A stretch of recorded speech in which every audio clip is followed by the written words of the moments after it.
الحمد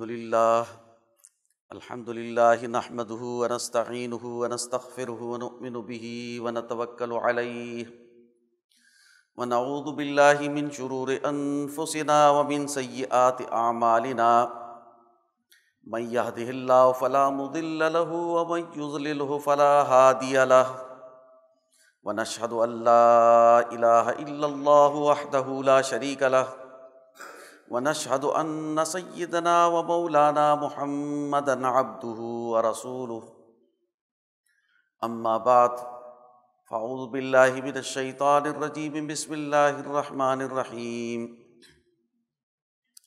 یا ایہا الذین آمنوا کتب علیکم الصیام کما کتب علی الذین من قبلکم لعلکم تتقون۔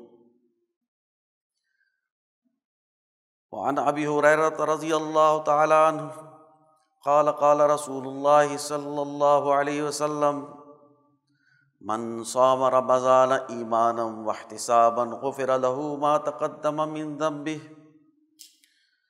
ومن قام رمضان ایمانا واحتسابا غفر له ما تقدم من ذنبه او كما قال علیہ الصلوۃ والسلام۔ میرے عزیز دوستو، رمضان المبارک کی بابرکت ساعات ہیں۔ ایک عشرہ جو رحمت کا ہے وہ گزر چکا۔ حضور صلی اللہ علیہ وسلم کی حدیث ہے کہ رمضان المبارک کے جو 3 عشرے ہیں، عشرہ کہتے ہیں 10 کو، جو 30 دن کا مہینہ ہے، 29 یا 30 کا، تو پہلے 10 دن، دوسرے 10 دن، تیسرے 10 دن، تو پہلا عشرہ وہ رحمت کا ہے، دوسرا عشرہ مغفرت کا ہے، اور تیسرا عشرہ جہنم سے آزادی، آگ سے نجات کا۔ حضرت الامام شاہ ولی اللہ دہلوی رحمۃ اللہ علیہ فرماتے ہیں کہ انسانوں کے ساتھ ان کے اعمال کے جو نتائج ہیں وہ انسانوں کے مختلف صلاحیتوں اور طبقوں کے اعتبار سے، انسانوں کی 3 بڑی قسمیں ہیں، ویسے تو 4 ہیں، یعنی ایک غیر مسلم کو نکال کر 3 قسمیں ہیں۔ ایک وہ لوگ جو اللہ کی طرف ہمیشہ متوجہ رہتے ہیں، ان کے اخلاق بہت اونچے اور اعلیٰ ہیں، وہ علم کے حقیقی مرکز سے علم و شعور حاصل کرتے ہیں، انبیاء کی جماعت، یہ بہت بڑے بڑے اولیاء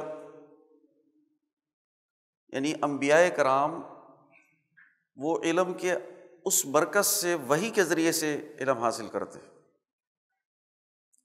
دوسرے قسم کے لوگ وہ ہیں کہ جو اس مرکز تک رسائی تو نہیں حاصل کر سکتے، انبیاء نہیں ہیں لیکن صدیقین ہیں، شہداء ہیں۔ نبی کے قلب پر جو علم نازل ہوتا ہے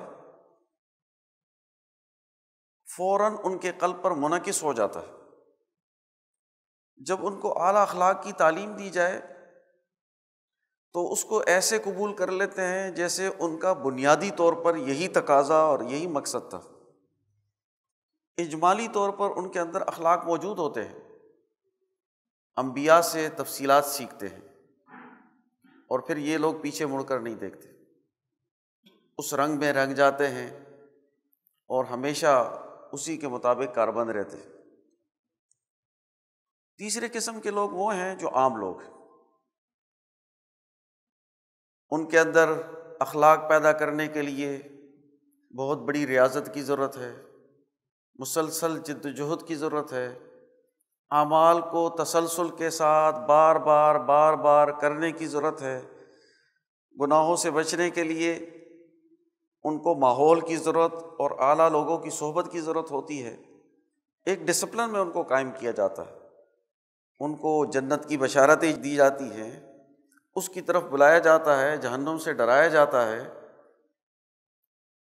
اور وہ جب ایک عرصے تک پوری زندگی وہ اس پر کاربند ہوتے ہیں تو کہیں جا کر ان کو وہ کمال حاصل ہو جاتا ہے کہ آخرت کی نجات ان کے لیے ممکن ہوتی ہے۔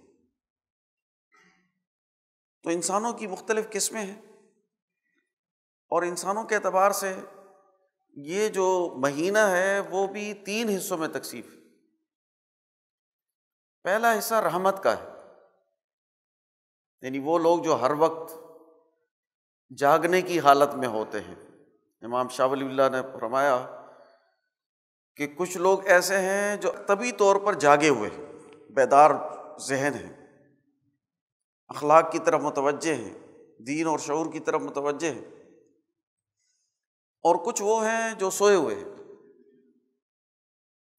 تو جو بیدار لوگ ہیں وہ سال بھر روزے کے تقاضوں کو پورا کرتے ہیں، نمازوں کی پابندی کرتے ہیں، ان کا دل اللہ کی طرف متوجہ ہوتا ہے، وہ کبھی اللہ کے تعلق سے غافل نہیں ہوتے۔ لا تلہیہم تجارت ولا بیع عن ذکر اللہ، ان کو تجارت اور خرید و فروخت اللہ کی یاد سے غافل نہیں کرتی۔ ایسے لوگ جب رمضان شروع ہوتا ہے تو پہلے دن سے ان پر رحمتیں برستی، ان کے لیے یہ مہینہ رحمت کا مہینہ ہے۔ پہلا عشرہ رحمت کا عشرہ، اور شروع دن سے لے کر آخر تک ان کے لیے رحمتوں کی برسات ہوتی۔ دوسرے قسم کے وہ لوگ ہیں جو اس درجے کے نہیں ہیں، کبھی غفلت ہو جاتی ہے۔ جب رمضان شروع ہوتا ہے تو اللہ کی طرف متوجہ ہوتے ہیں اور ایک عشرہ خوب ریاضت کرتے ہیں، اور جب ایک عشرے کی ریاضت ہوتی ہے تو ان کے لیے یہ مغفرت کا مہینہ بن جاتا ہے، ان کی بخشش ہو جاتی ہے، جو غلطیاں ہیں، خطائیں ہیں، وہ معاف ہو جاتے ہیں، اور پھر یہ بھی اللہ کی طرف متوجہ ہو کر آگے بڑھنا شروع ہو جاتے ہیں۔ تیسرے قسم کے لوگ وہ ہیں جو عام لوگ ہیں، وہ پہلے عشرے میں داخل ہوتے ہیں، خوب ریاضت کرتے ہیں، روزہ رکھتے ہیں، اپنی بہیمیت کو کنٹرول کرتے ہیں، اپنے اوپر جو شہوانی اثرات ہیں، جو خواہشات ہیں، اس کو کنٹرول کر کے اللہ کی طرف متوجہ ہوتے ہیں، قرآن کی تلاوت کرتے ہیں، ارکان اسلام کی پابندی کرتے ہیں۔ پہلا عشرہ گزرتا ہے، پھر دوسرا عشرہ وہ مزید ریاضت کرتے ہیں تاکہ وہ کمال حاصل ہو جائے۔ ایسے لوگ جب تیسرے عشرے میں داخل ہوتے ہیں تو ان کے لیے آگ سے نجات کا باعث بن جاتا ہے، اور ان لوگوں کی مغفرت بھی ہو جاتی ہے۔ کچھ لوگ وہ ہیں کہ جو پورے رمضان میں اللہ کی طرف متوجہ ہوتے ہیں، لیکن ان کی بہیمیت اتنی شدید ہوتی ہے کہ وہ ٹوٹتی نہیں۔ یعنی روزہ جو تریاق ہے، امام شاہ ولی اللہ رحمۃ اللہ علیہ نے فرمایا کہ روزہ جو ہے وہ بدن پر جو شیطانی اثرات، حیوانی اثرات ہیں، اس کے زہر کو زائل کرنے کے لیے تریاق ہے، اس زہر کو ختم کرتا ہے روزہ۔ لیکن ان بے زہریلے اثرات، گناہوں کے، خواہشات نفس کے، شہوات کے، دنیا پرستی کے، خواہشات پسندی کے، وہ اتنے غالب ہوتے ہیں کہ روزے میں بھی ان کی توجہ وہ دنیا کی طرف مائل رہتی ہے، خواہشات کی طرف مائل رہتی ہے، وہ نتائج ان کو نہیں مل پاتے جو نتائج روزے سے حاصل ہونے چاہیے۔ اب ایسے لوگ پھر یہ فیصلہ کرتے ہیں کہ ہمیں آخری عشرے کا اعتکاف کرنا چاہیے، اپنے کاروبار کو، اپنے معاملات کو، اپنے گھر کو چھوڑ کر مسجد میں آ کر اللہ کی طرف یکسو ہو کر متوجہ ہونا چاہیے۔ تو وہ اعتکاف کرتے ہیں تو اس سے ان کی بہیمیت ٹوٹ جاتی ہے، اور جب رمضان مکمل ہوتا ہے تو ان کی بھی نجات ہو جاتی۔ اور یہ لوگ لیلۃ القدر کی تلاش میں بھی ہوتے ہیں، جو اعلیٰ لوگ ہیں وہ اعتکاف اس لیے کرتے ہیں کہ لیلۃ القدر کی تلاش وہ حاصل ہو جائے۔ حضور صلی اللہ علیہ وسلم نے اس مہینے کے اعتبار سے 3 باتیں ارشاد فرمائیں۔ حضرت ابو ہریرہ رضی اللہ تعالیٰ عنہ سے روایت ہے، آپ فرماتے ہیں کہ من صام رمضان ایمانا واحتسابا غفر لہ ما تقدم من ذنبہ، جس نے ایمان اور اپنے محاسبے کی نیت کے ساتھ، اپنا محاسبہ کرتے ہوئے، احتساب کرتے ہوئے، ایمان اور اپنے محاسبے کے ساتھ دو شرائط لگائی۔ من صام رمضان، جس نے رمضان کے روزے رکھے ایمانا واحتسابا، ایمان اور اپنے محاسبے کے ساتھ، تو غفر لہ ما تقدم من ذنبہ، تو اس کے جتنے پچھلے گناہ ہیں وہ سارے معاف کر دیے جاتے ہیں۔ دوسرے حصے میں حضرت ابو ہریرہ رضی اللہ تعالیٰ عنہ ہی فرماتے ہیں کہ من قام رمضان، جس نے رمضان میں قیام کیا، تراویح کی نماز وہ قیام اللیل ہے، رمضان المبارک کی خاص عبادت ہے جس کو ہم تراویح کہتے ہیں۔ حضور صلی اللہ علیہ وسلم نے یہ تراویح کی نماز پڑھی، آپ صلی اللہ علیہ وسلم باہر تشریف لائے پہلے رمضان میں اپنے حجرے کے باہر، اور آپ نے نماز پڑھی۔ صحابہ نے دیکھا کہ رسول اللہ صلی اللہ علیہ وسلم نماز پڑھ رہے ہیں رمضان میں، تو اس کے ساتھ شریک ہو گئے، جماعت میں شریک ہو گئے۔ دوسرے دن حضور صلی اللہ علیہ وسلم پھر تشریف لائے، تو صحابہ جو پہلے تھے انہوں نے اور کو بھی اطلاع دی، اور بہت بڑی جماعت شریک ہو گئی۔ تیسرے دن تشریف لائے تو پھر حضور صلی اللہ علیہ وسلم نے لوگوں کا شوق و ذوق دیکھ کر حضور صلی اللہ علیہ وسلم نے بیٹھ کر نماز پڑھی تاکہ صحابہ کو نظر نہ آئے، اور آپ نے فرمایا کہ میں نے آپ کا شوق و ذوق دیکھا تو مجھے خطرہ ہوا کہ یہ نماز تم پر فرض نہ کر دی جائے۔ تو یہ تراویح کی نماز، تراویح کی نماز قیام اللیل ہے، جس کے بارے میں حضور صلی اللہ علیہ وسلم فرماتے ہیں من قام رمضان، جس نے رمضان المبارک میں قیام کیا، رات کی عبادت اور تراویح پڑھی، ایمانا واحتسابا، ایمان اور اپنے محاسبے کی نیت کے ساتھ، تو غفر لہ ما تقدم من ذنبہ، تو اس کے پچھلے سارے گناہ معاف کر دیے جاتے ہیں۔ اور تیسری بات ارشاد فرمائی حضرت ابو ہریرہ رضی اللہ تعالیٰ عنہ نے کہ من قام لیلۃ القدر، جو لیلۃ القدر میں جس نے قیام کیا، جس نے لیلۃ القدر کا قیام کیا ایمانا واحتسابا، ایمان اور احتساب کی نیت کے ساتھ، غفر لہ ما تقدم من ذنبہ، تو اس کے تمام گناہ معاف کر دیے جاتے ہیں۔ تو تین باتیں جمع ہیں رمضان میں، روزے ہیں، قیام اللیل ہے، اور لیلۃ القدر کی تلاش۔ حضور صلی اللہ علیہ وسلم نے فرمایا لیلۃ القدر کو رمضان میں تلاش کرو، اور رمضان کے آخری عشرے میں تلاش کرو، اور آخری عشرے کی طاق راتوں میں تلاش کرو۔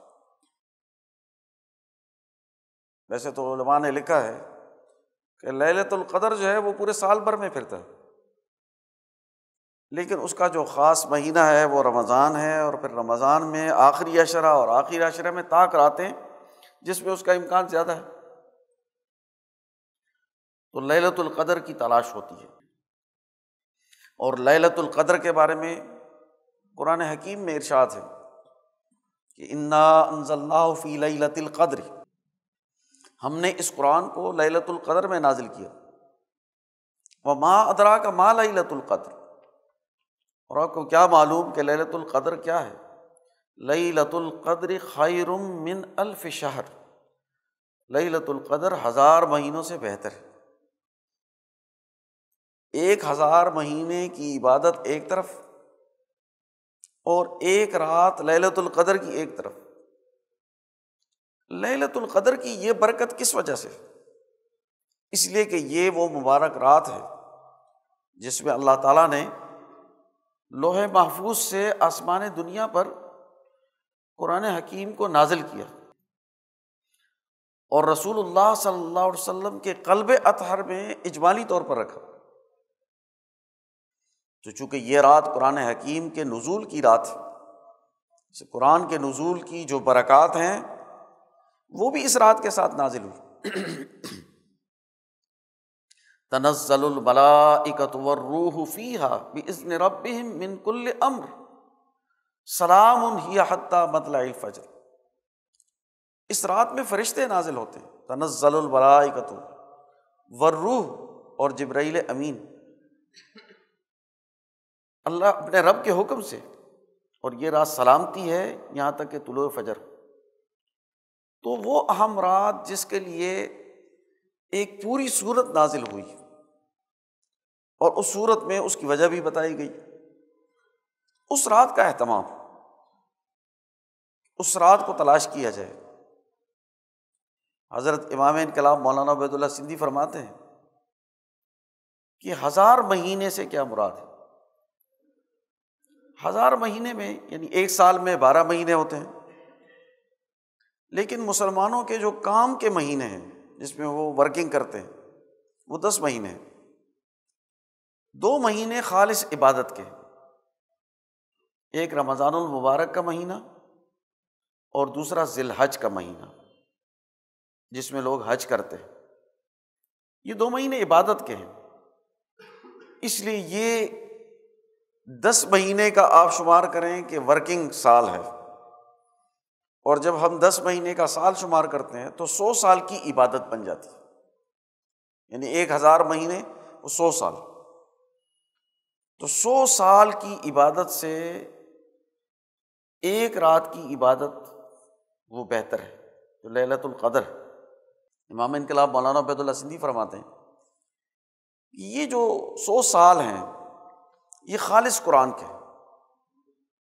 یہ وہ دور ہے کہ جب قرآن نازل ہوا پہلی وحی سے، اور پھر 100 سال تک صرف قرآن پر عمل ہوتا رہا۔ رسول اللہ صلی اللہ علیہ وسلم کی سیرت اور اسوہ اس کی عملی تشریح اور تفصیل تھی، اس لیے حضور صلی اللہ علیہ وسلم نے منع فرمایا کہ قرآن حکیم کے علاوہ جو کچھ ہے اس کو مٹا دو، تاکہ کوئی قرآن کے ساتھ نہ مکس ہو۔ 100 سال کے بعد حضرت عمر بن عبدالعزیز جب مدینہ منورہ کے گورنر بنے، اس وقت انہوں نے حکم دیا کہ جن کے پاس جو جو حدیثیں ہیں محفوظ ہیں وہ سرکاری دفتر میں جمع کرائیں، اس لیے اس کو محکمہ قائم کیا گیا۔ محکمہ قائم کر کے تمام لوگوں کو کہا گیا کہ جن جن کے پاس رسول اللہ صلی اللہ علیہ وسلم کی حدیث ہے وہ یہاں جمع کرائے، اور اس پر گواہیاں لی گئی کہ رسول اللہ صلی اللہ علیہ وسلم کی حدیث ہے، اور پھر اس شہادت کے ساتھ اس کو داخل دفتر کیا گیا، ذخیرہ جمع کیا گیا۔ تو سب سے پہلے حدیث کو جمع کر کے مرتب کرنے کا، جمع کرنے کا جو عمل ہے وہ 100 سال کے بعد شروع ہوا۔ تو پہلے 100 سال وہ قرآن حکیم کے ہیں، اس لیے 100 سال تک اس کا اثر اور نتیجہ، پہلا اثر اور نتیجہ وہ مرتب ہوا۔ پھر اگلا 100 سال اس کے ساتھ احادیث کو جمع کرنے کا، اس کی تطبیق و تشریح کا ہے۔ تو ہر دور ایک نیا تقاضا پیش کرتا ہے۔ حضور صلی اللہ علیہ وسلم کی حدیث ہے کہ ہر صدی کے آغاز میں مجددین پیدا ہوتے ہیں جو دین کے اصولوں کی تشریح اس دور کے حالات کے مطابق کرتے ہیں۔ تو ہر صدی تجدید کا نیا دور ہوتا ہے۔ بہرحال بات دور نکل گئی، تو رمضان کو خاص نسبت ہے قرآن حکیم سے، اور قرآن حکیم جس رات میں نازل ہوا اس کو لیلۃ القدر کہتے ہیں، اور یہ رات بہت ہی بابرکت رات ہے۔ رمضان المبارک میں خاص طور پر اس رات کی تلاش کی جاتی ہے، اور اس رات کو حاصل کرنے کے لیے اعتکاف کیا جاتا ہے۔ تو 3 فضیلتیں ہوئیں: روزہ رکھنے کی فضیلت، قیام اللیل کی فضیلت، اور لیلۃ القدر کی تلاش کی فضیلت، اس کو حاصل کرنے کی فضیلت۔ ان 3 فضیلتوں کے ساتھ 2 شرائط لگائی گئی: ایمانا و احتسابا، ایمان کے ساتھ، ایمان کیا چیز ہے؟ اس کو ہم ایمان مجمل اور ایمان مفصل میں پڑھتے ہیں۔ آمنت باللہ کما ہوا باسمائہ و صفاتہ وقبلت جمیع احکامہ اقرار باللسان و تصدیق بالقلب۔ یہ مجمل اور جامع طور پر ایمان کو بیان کیا گیا کہ میں ایمان لایا اللہ پر جیسے کہ وہ اپنی ذات اور صفتوں کے ساتھ ہے، اور میں نے اس کے تمام احکامات قبول کیے، زبان سے اس کا اقرار کرتا ہوں اور دل سے اس کی تصدیق کرتا ہوں۔ زبان اور دل میں فرق نہیں ہے، دل سے یقین ہے اور وہی چیز زبان سے ظاہر ہو رہی ہے۔ جب زبان اور دل کا رابطہ نہ ہو تو یہ نفاق ہے، دل میں کفر ہو اور زبان سے اقرار ہو تو یہ نفاق کی حالت ہے۔ اس لیے دل کی تصدیق، دل کا یقین، دل تصدیق تبھی کرے گا جب اس کا یقین ہو۔ تو دل سے یقین ہونا، اس کی تصدیق ہونا، زبان سے اس کا اقرار ہونا، کن باتوں پر؟ اللہ کی ذات و صفات پر ایمان، کہ اللہ کی ذات و صفات میں کوئی شریک نہیں، اور پھر اس کے تمام احکامات، کوئی تخصیص نہیں کی گئی۔ وقبلت جمیع احکامہ، میں نے اس کے سارے احکامات قبول کر لیے ہیں، میں قبول کر چکا ہوں اس کو، اس پر ایمان رکھتا ہوں۔ تو سارے احکامات الہی کو اپنے لیے بنیادی اساسی اصول قرار دے دینا، زندگی کا محور قرار دینا، زندگی کا دستور قرار دے دینا، اور پھر اس کی تفصیل بیان کی۔ اس کو ایمان مفصل میں ہم پڑھتے ہیں، آمنت باللہ و ملائکتہ و کتبہ و رسلہ والیوم الآخر والقدر خیرہ و شرہ من اللہ تعالی والبعث بعد الموت۔ آمنت باللہ، میں اللہ پر ایمان لایا، تو سب سے پہلے اللہ پر ایمان رکھنا، وہ ملائکتہ، اور اس کے فرشتوں پر۔ حضرت الامام شاہ ولی اللہ رحمۃ اللہ علیہ فرماتے ہیں کہ اللہ رب العالمین پر ایمان لانے اور توحید کو اختیار کرنے کے 4 سٹیپس ہیں۔ پہلا درجہ یہ ہے کہ اللہ تعالیٰ کو خود بخود مانا جائے کہ اللہ کی ذات کسی کی محتاج نہیں، وہ اپنی ذات و صفات میں کسی کی محتاج نہیں، ہمیشہ سے ہے، ہمیشہ رہے گا، وہ الصمد ہے، خود بخود ہے، واجب الوجود ہے۔ دوسرا یقین یہ رکھنا چاہیے کہ اس کائنات میں جو بھی مخلوقات ہے، جو بھی تخلیق کا عمل ہوا ہے، وہ اللہ نے کیا ہے، اور تخلیق کے دائرے میں، پیدائش کے دائرے میں کوئی مخلوق مداخلت نہیں کر سکتی۔ جو مخلوق اللہ نے پیدا کر دی سو پیدا کر دی، اس کو کوئی فنا نہیں کر سکتا، اور جو مخلوق اللہ نے نہیں پیدا کی اس کو کوئی پیدا نہیں کر سکتا۔ یہ دوسرا دائرہ ہوا۔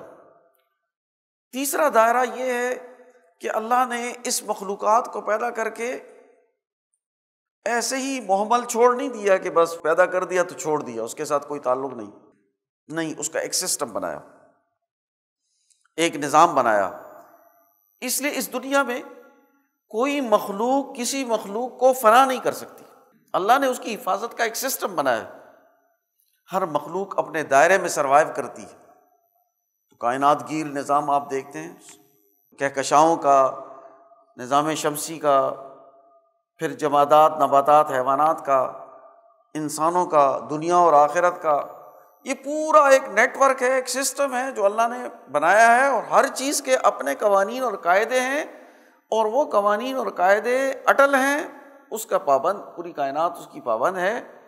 انسان کے لیے وہ قاعدے شریعت کی صورت میں نازل ہوئے کہ شریعت پر عمل کریں، باقی مخلوقات وہ تکوینی طور پر اس کے پابند ہیں، لیکن انسان کو ارادے کا اختیار دیا ہے، اور اس کو بھی ایک سسٹم دیا ہے کہ وہ اس کا پابند۔ تو تیسرا دائرہ جو ہے وہ اللہ تعالیٰ نے ان مخلوقات کا ایک نظام اور سسٹم بنایا ہے، اور اس سسٹم کے بنانے میں، چلانے میں وہ کسی کا محتاج نہیں۔ وہ خود اس سسٹم کو چلا رہا، کسی کی مداخلت اس میں نہیں ہے۔ اور کا چوتھا درجہ یہ ہے کہ جب اللہ خود بخود ہے، کائنات کو اس نے پیدا کیا اور اس کا نظام اور سسٹم بھی وہی چلا رہا ہے، تو عبادت بھی اسی کی جائے، اطاعت بھی اسی کی جائے، اسی کا ہی حکم مانا جائے۔ ایاک نعبد و ایاک نستعین، ہم تیری ہی عبادت کرتے ہیں اور تجھ ہی سے مدد مانگتے ہیں۔ تو اللہ کی عبادت کی جائے۔ عبادت کیا چیز ہے؟ عبادت خدا اور بندے کے درمیان جو رشتہ ہے، خدا خالق ہے، ہم مخلوق ہیں، اللہ رب العالمین ہے، اس نے ہماری پرورش کا نظام بنایا ہوا ہے، ہم اللہ کے بنائے ہوئے اور اس کے پابند بندے ہیں، غلام ہیں۔ تو غلامی کا، بندگی کا اظہار، عبد عربی میں کہتے ہیں غلام کو۔ اس لیے خدا اور بندے کے درمیان جو تعلق ہے، انسانی ذہن کے مطابق جو اس کا وسیع ترین تصور ہو سکتا ہے، وہ عبدیت سے، غلامی اور بندگی سے۔ تو غلامی اور بندگی کا اظہار یہ عبادت ہے کہ اللہ کے حکم کو مانا جائے، اس کے سامنے جھکا جائے۔ اللہ کا حکم آ جائے تو پھر بس بات ختم، اب اس کی اطاعت کرنی ہے، اس کی پابندی کرنی ہے، اس میں کسی رکاوٹ کو قبول نہیں کیا جائے گا۔ تو اللہ تعالیٰ نے اس کائنات کا ایک نظام بنایا ہے، اور اس نظام کو چلانے کے لیے اللہ نے ایک مخلوق بھی پیدا کر رکھی ہے جس کو ملائکہ کہتے ہیں۔ آمنت باللہ و ملائکتہ، جب ہم ملائکتہ کی بات کرتے ہیں، اس پر ایمان کی، تو ہم اللہ کے اس عالمگیر نظام کو، کائنات گیر نظام کو تسلیم کرتے ہیں، اور یہ مانتے ہیں کہ اس پورے نظام پر ہم ایمان رکھتے ہیں جو اللہ تعالیٰ نے اس کائنات میں پیدا کر رکھا ہے، اور اللہ تعالیٰ اپنی مخلوق فرشتے جو اللہ کی کبھی نافرمانی نہیں کرتے، اللہ کے حکم کی ہمیشہ اطاعت کرتے ہیں، اس کے ذریعے سے اس سسٹم کو چلا رہا ہے۔ وہ کتبی ہی، پھر اس نے کتابیں نازل کی، یعنی کائنات میں تکوینی نظام تو سارا چل ہی رہا ہے۔ اب انسان کے لیے یہ سسٹم کیا ہوگا، انسانی زندگی کیسے بسر ہوگی، اس کا دستور العمل کیا ہوگا، اس کے لیے کتابیں نازل کی، اور کتابوں کی تکمیل وہ قرآن حکیم کی صورت میں ہوتی ہے، تو قرآن نازل کیا۔ تو کتابوں پر اور خاص کر قرآن پر وہ ایمان اور یقین رکھنا، وہ کتبی۔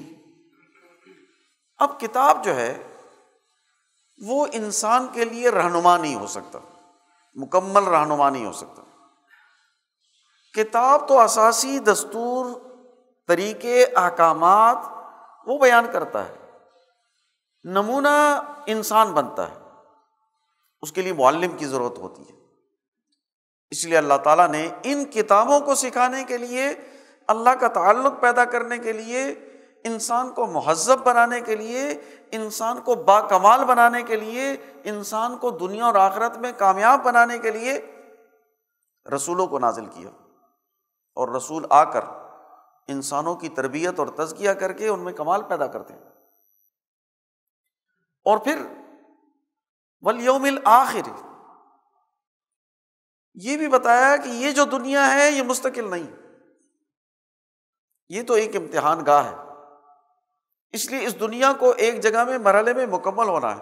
اس کا بھی ایک آخری دن ہے جو یوم الآخرہ ہے، جو یوم الحساب ہے، جس میں حساب کتاب لیا جائے گا، اور ہر شخص کو جو اس نے دنیا میں کیا ہے اس کا بدلہ ضرور مل کر رہے گا۔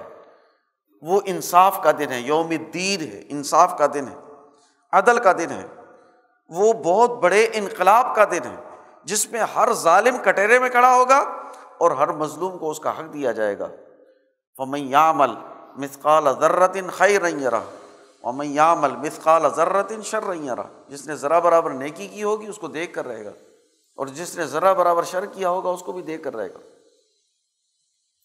اور پھر وَالْقَدْرِ خَيْرِهِ وَشَرِّهِ مِنَ اللَّهِ تَعَالَى، اللہ تعالیٰ نے اس کائنات کی ایک تقدیر مقرر کی ہے، ایک سسٹم مقرر کیا ہے، اور اس تقدیر اور سسٹم کا ہر شخص پابند ہے، اس کو توڑ نہیں سکتا، اس سے باہر نہیں نکل سکتا۔ اس لیے انسان دو پاؤں پر چلے گا، کھڑے ہو کر جائے گا، اس کی دو آنکھیں، ناک اور منہ ہوگا، وہ زبان سے بولے گا، عقل سے سوچے گا۔ ایک جانور، شیر جو ہے وہ گوشت کھائے گا، گھوڑا چارہ کھائے گا، یہ اس کی تقدیر ہے۔ تو تقدیر پر ایمان رکھنا کہ اللہ تعالیٰ نے جو چیزیں تخلیق کے دائرے میں کسی مخلوق میں پیدا کر دی اور اس کا سسٹم بنا دیا، اب وہ کلی طور پر اس سسٹم کا پابند ہے۔ والبعث بعد الموت، اور پھر یہ کہ موت کے بعد دوبارہ زندگی، یہ زندگی جو ہے اس کا ایک مرحلہ دنیا ہے اور اس کا اگلا مرحلہ آخرت ہے۔ اب اس ایمان کے ساتھ ان تقاضوں کو پورا کرتے ہوئے جب انسان اپنے جان اور مال کو قربان کرتا ہے، ان اللہ اشتری من المؤمنین انفسهم واموالهم بان لهم الجنہ، اللہ تعالیٰ نے قرآن حکیم میں فرما دیا کہ اللہ تعالیٰ نے مومنوں سے ایمان کے بدلے میں ان کی جان اور مال خرید لی ہے۔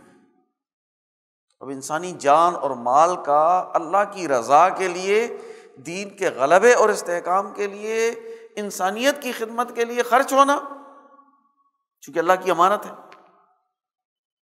تو اس کا خرچ ہونا، یہ ایک ایمان ہے کامل طور پر۔ تو ایمانم واحتسابا، اور محاسبہ، انسان اپنا محاسبہ کرتا رہے۔ ایمان کے دائرے میں بخاری شریف میں ایک حدیث نقل کی گئی ہے کہ ثلاث من جمعہن فقد جمع الایمان، تین باتیں جس میں جمع ہو گئی تو اس میں ایمان جمع ہو گیا، کامل ہو گیا۔ دوسری جگہ میں ہے فقد استقبل الایمان، اس کا ایمان مکمل ہو گیا۔ تیسری جگہ میں ہے فقد وجد حلاوت الایمان، اس نے ایمان کی لذت کو محسوس کر لی۔ اور وہ تین باتیں کیا ہیں؟ الانصاف بالنفس، کہ انصاف اس کے جسم کا، اس کے نفس کا ایسا لازمی جز بن جائے کہ وہ بولے، وہ عمل کرے، وہ رویہ اختیار کرے، وہ فیصلہ کرے، وہ جو بھی کرے اس سے انصاف ہی پھوٹے، اس کی زندگی کا لازمی جز بن جائے۔ الانصاف بالنفس، بذل السلام للعالم، کل انسانیت کے لیے، عالم کے لیے امن و سلامتی کے قیام کے سلسلے میں وہ اپنی جان مال خرچ کر دے۔ بذل السلام للعالم۔ اور تیسری چیز الانفاق من الاقتار، کہ اگر وسائل کم بھی ہوں تو ان وسائل کو بانٹ کر، آپس میں تقسیم کر کے، اور خوشحالی پیدا کرنا، معاشی خوشحالی پیدا کرنا۔ اب احتساب کے تین دائرے رسول اللہ صلی اللہ علیہ وسلم نے بیان کر دی کہ جو ہم نے اپنا محاسبہ کرنا ہے وہ تین دائروں میں محاسبہ کرنا ہے۔ کیا الانصاف من نفسک ہے، جو کتاب الایمان میں بیان کیا ہے امام بخاری نے اس حدیث کو، ایمان کی تفصیل بیان کر رہے ہیں کہ پہلا دائرہ کیا ہے محاسبے کا؟ الانصاف من نفسک، عدل و انصاف کا قیام، انسان کے رویوں سے، اس کے الفاظ سے، اس کے اخلاق سے، اس کے اعمال سے عدل و انصاف پورنا چاہیے، عدل کا پیکر ہو۔ اور پھر اس کی زندگی وہ انسانی معاشرے میں سلامتی کے لیے ہو، انسانوں کی جان، انسانوں کا مال، انسانوں کی عزتیں محفوظ ہو۔ حضور صلی اللہ علیہ وسلم نے فرمایا کہ مومن وہ ہے کہ جس کی زبان اور جس کے ہاتھ سے دوسرے انسان محفوظ ہو۔ مومن وہ ہے جس سے اس کا پڑوسی خوف نہ کھائے بلکہ محسوس کرے کہ میرا پڑوسی ہے، میں تحفظ سے ہوں، جب میرا پڑوسی ہے تو مجھے کوئی پریشانی نہیں، وہ مومن۔ تو ایمان انسانیت کی خدمت کی، وہ فرد ہو، وہ جماعت ہو، وہ قوم ہو، وہ کل ملت مسلمہ، اس کی زندگی وہ امن و سلامتی کی زندگی ہونی چاہیے۔ یہ دوسرا محاسبہ ہے کہ جس میں ہم نے اپنا محاسبہ کرنا ہے کہ ہماری زندگی انسانیت کے لیے امن و سلامتی کی ہے یا انسانیت کے لیے فتنہ اور فساد کی ہے، انسانیت ہم سے تحفظ محسوس کرتی ہے یا انسانیت ہم سے خطرہ محسوس کرتی ہے۔ اور تیسری چیز کہ اللہ نے جو نعمتیں اس دنیا میں پیدا کی ہیں، جب اللہ پر ہم ایمان رکھتے ہیں اور یہ سمجھتے ہیں کہ تمام مخلوقات اور انسان اللہ نے پیدا کیے ہیں اور وسائل رزق اسی نے پیدا کیے، خلق لکم ما فی الارض جمیعا، جو زمین میں اللہ تعالیٰ نے پیدا کیا تم سب کے لیے پیدا کیا، تو پھر یہ انسان اس کا انتظام و اہتمام کر کے انسانی معاشرے میں ان وسائل کو حلال و حرام طریقوں سے جمع کر کے لوٹ مار کر کے انسانوں کو غلام بنا کر رکھتا ہے، وسائل کو لوٹتا ہے، یا انسانی معاشرے میں ان وسائل کو تقسیم کر کے اس کا نظام بنا کر انسانی معاشرے میں خوشحالی پیدا کرتا ہے، اللہ کی نعمتیں اس تک پہنچاتا ہے۔ اب اس حدیث کو پڑھا جائے، رمضان پر ہم روزوں پر پچھلے جمعوں میں بات کر چکے کہ بہیمیت اور حیوانیت کو کنٹرول کرتا ہے، ملکیت کو مضبوط کرتا ہے، علم و عمل میں ترقی دیتا ہے، انسان میں وہ کمال پیدا کرتا ہے جس کے نتیجے میں وہ ڈھال بن جاتا ہے اور شیاطین قید کر دیے جاتے ہیں، جنت کے دروازے کھول دیے جاتے ہیں، جہنم کے دروازے بند کر دیے جاتے ہیں۔ اب حدیث کا مفہوم سمجھیں، من صام رمضان ایمانا واحتسابا، جس نے رمضان کے روزے رکھے، رمضان کے روزے جو اپنی تمام تر تفصیلات ہیں اس کے ساتھ، پھر ایمان کی شرط کے ساتھ اور محاسبے کی نیت سے، تینوں دائروں میں اپنا محاسبہ کرتے ہوئے، غفر لہ ما تقدم من ذنبہ، تو اس کے پچھلے سارے گناہ معاف کر دیے جاتے۔ اور یہی دو شرائط جو ہے وہ من قام رمضان کا بھی ہے اور لیلۃ القدر کا بھی ہے۔ تو کتنی بڑی فضیلت کا مہینہ ہے، اس لیے ہمیں اس مہینے میں یکسو ہو کر متوجہ ہونا چاہیے۔ یہاں پر ایک بات کی وضاحت اور بھی ضروری ہے کہ غفر لہ ما تقدم من ذنبہ کا جو اللہ نے حکم دیا ہے پچھلے گناہ معاف کرنے، یاد رکھیں انسانی حقوق نہیں معاف ہوتے، جو اللہ کا حق ہے وہ اللہ اور بندے کے درمیان تعلق ہے، لیکن جو حق انسانوں کا ہے جب تک اس انسان سے معاف نہ کرا لیا جائے یا اس کا حق دے نہ دیا جائے یا اس کا کوئی عوض نہ ہو، اس وقت تک وہ معاف نہیں ہوتا۔ اس لیے حقوق العباد میں وہ بہت زیادہ احتیاط ہے کہ لوگوں کے حقوق ادا کیے جائیں، اگر وہ ادا ہو گئے، معاف ہو گئے، تو پھر اس صورت میں ما تقدم من ذنبہ، اور جب انسان اس نیت کے ساتھ کرتا ہے تو لازمی طور پر توبہ و استغفار کرتا ہے، اور رمضان کی اہم تسبیح جو ہے وہ استغفار ہے، اس لیے اللہ کی طرف متوجہ ہو کر توبہ استغفار کرنی چاہیے۔ رمضان کا پہلا عشرہ گزر چکا، دوسرا عشرہ جاری ہے، ہم نے جو غفلت کے دن گزارے، اللہ تعالی ہمیں غفلت سے نجات عطا فرمائے، رمضان کی قدر کرنے کی توفیق عطا فرمائے، اور جو فضیلتیں رسول اللہ صلی اللہ علیہ وسلم نے رمضان کی فرمائی ہے وہ حاصل کرنے کی توفیق عطا فرمائے۔ وما علینا الا البلاغ۔